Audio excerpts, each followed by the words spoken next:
PC friends and family, thank you so much for clicking on this video. In today's video, I'll be talking about how design choices can affect your overall construction costs or your overall building costs. So in this video, I'll be showing you two different house plans. They are both 1,000 square feet and they both cost two different prices. So stick around with me. We'll break it down. I will show you how your choice of design and your choice of material can affect your price. So stick around with me, like this video, share this video, and leave a comment down in the comment section. So let's get into the video, guys. Have you ever heard the term simple is best? I'm going to show you that today using these two simple floor plans. Floor plan A is just a simple rectangular shape.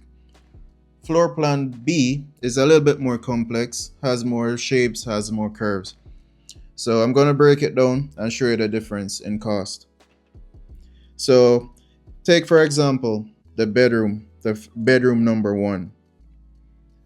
And floor plan A, it only needs 2 windows. So just simple, you just need 2 windows. In comparison to house B, for that same bedroom, you need 1, 2, 3, 4 windows for that same room. You need 4 windows. So right away, you're saving more money. You're saving more money by going with plan A versus plan B. And if you notice on the veranda, for plan A or for plan 1, you only need 1 column. 1 column, and over plan B or plan 2, how many columns would you need over there? So right away, I'm showing you that plan 1 or plan A, that's simple, more cost effective to build, and it's going to be quicker to build.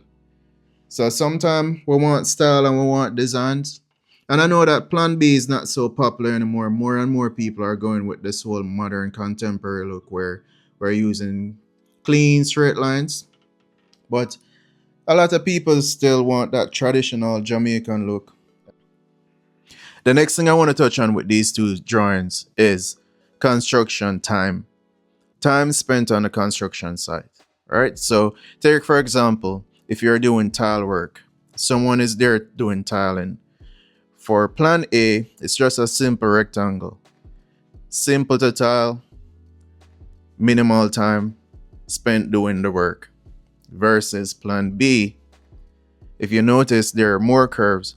For example, bedroom 1 and the veranda. That's going to take way more time to tile. More cutting, more wastage of material, ending up costing you more money. So that's just something to think about as well. Don't underestimate the simple line or the simple clean look.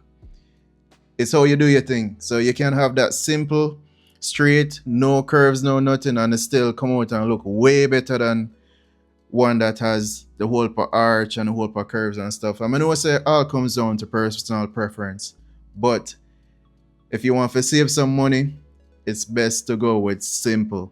So simple is always better. So let's go down some more. Let's dive into this deeper. So plan A, it has an open floor plan, right? So right away, less walls, everything is open. Plan B, if you notice, the kitchen is, I would say, semi-enclosed. So right away, there's more arch, there's more blocks, there's more steel, there's more cement. So right away, because you want that archway inside, it's going to end up costing him more.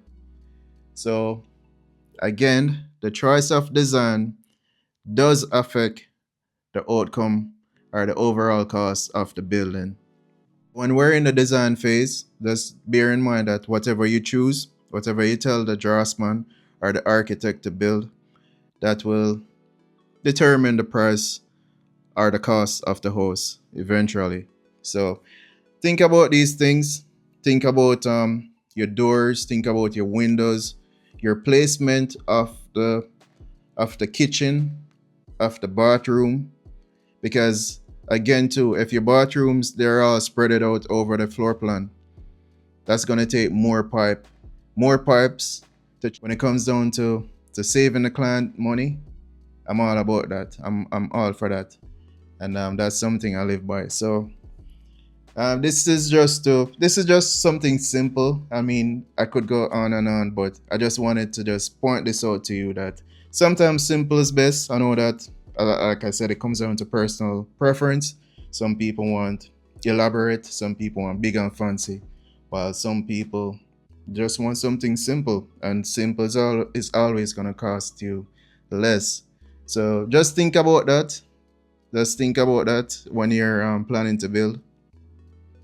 So this video is appealing to people who are starting out. If you're just a just a small man starting out, this video is for you.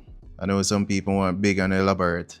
That's fine and good, but if you know you don't have a lot of cash, you're just starting out, you want something simple, you want something that you'll be able to done to be finished in a timely manner, it's best to go with something simple. Not something elaborate, not something that has a lot of corners or curves or archways, all of that. It's just best to go with simple, clean lines, simple layout, minimal walls inside. So just clean, open floor plan.